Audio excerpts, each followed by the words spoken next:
7th, 1969, the Beatles got together in a barren, cavernous studio, a massive studio in London. The deadline for their 12th studio album, Let It Be, was fast approaching, and so was anxiety, stress, and panic, and all of these other things. In that studio, the four of them, Ringo Starr, Paul McCartney, George Harrison, and John Lennon, they were just sitting around, waiting, desperately waiting for a song to happen. They'd hit a real wall, a creative writer's block of some sort, an overwhelming sensation that no amount of effort, no amount of work they were putting in was resulting in any meaningful output. So you can see McCartney just sort of strumming away in the background, just strumming, searching for a song to happen.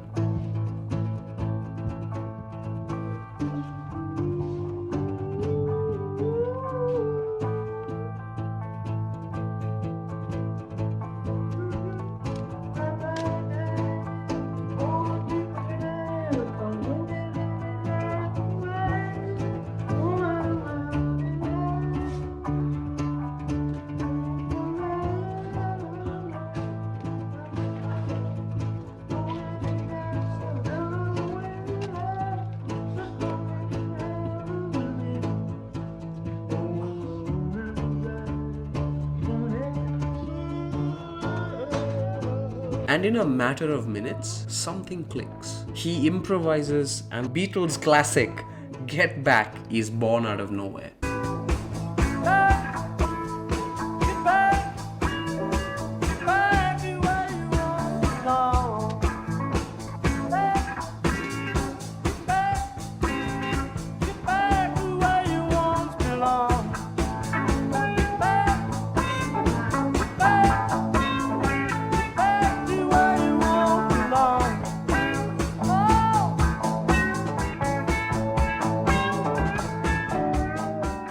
This is perhaps the greatest, hands down the greatest behind the scenes footage of a creative process that I have ever seen. Excitement and fanfare around this video aside, there are two big takeaways I have from this footage. Takeaway number one, in this clip, you see that Paul McCartney's creativity is steadily increasing over a period of time. And there is an explanation for this. Dr. Andrew Huberman, by the way, whose podcast I would highly recommend to all of you. I love listening to it. He talks about how the brain circuits involved in creativity, they take time to turn on. They need to be warmed up first and then they eventually turn on. In fact, the brain circuits for anxiety, agitation and stress, they turn on first. And to get to creativity, you have to get through agitation, anxiety and stress.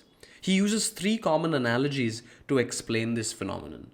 The first analogy that he uses is that of swimming in the ocean. Imagine you're swimming in the ocean. You need to first wade through the seaweed and the muck to get out into the clear water. The second analogy, it's one of my favorite analogies because it's related to lifting weights, which I like doing quite often. It's like trying to lift your bench press maximum on the first attempt. It's just not possible. You have to work up to that maximum weight, one plate at a time. And the third analogy, also one of my favorite analogies of all time, is that creativity, accessing creativity, involves climbing a staircase and then getting through a door. And creativity lies behind that door. You need to first climb the stairs and then break through that irritating, annoying door to then be able to reach your creative potential. In other words, take all of these analogies, scrap them away. If I were to articulate it in a sentence, what Dr. Huberman is trying to say is you become more creative the more you create.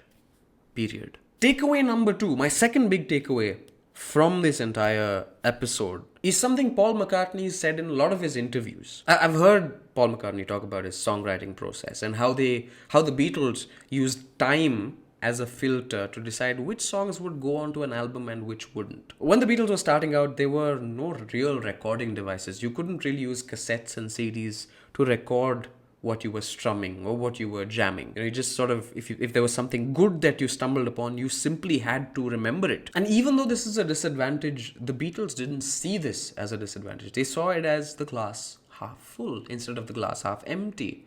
They thought it was a good thing. McCartney said on record that if you forget something tomorrow, it's no good.